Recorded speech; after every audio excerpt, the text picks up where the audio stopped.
கார்ப்பரேட்டுகளின் கொள்ளைக்காராக இந்தியாவையும் மாற்றுகிற இந்த நேரத்தில் கார்ப்பரேட்டுகளுக்கு எதிராகவும் இந்துத்துவ கோட்பாட்டுக்கு எதிராகவும் இரண்டு கரங்களில் இரண்டு வாளோடு அரசியல் களத்தில் விளையாடி கொண்டிருக்கின்ற அரசியல்வாதிகளுடைய அரசியல் போராளிகளுடைய இந்த பெரும் மாநாட்டுக்கு அலைகடனை இங்கே தோழர்கள் திறந்திருக்கிறார்கள்.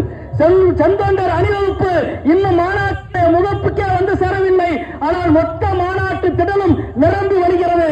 ஏறக்குறைய 5.5 கிலோமீட்டருக்கு அப்பால் வரை போக்குவரத்து முழுமையாக நின்று தோழர்கள் உள்ளே வர முடியாமல் திணறிக் கொண்டிருக்கின்றார்கள்.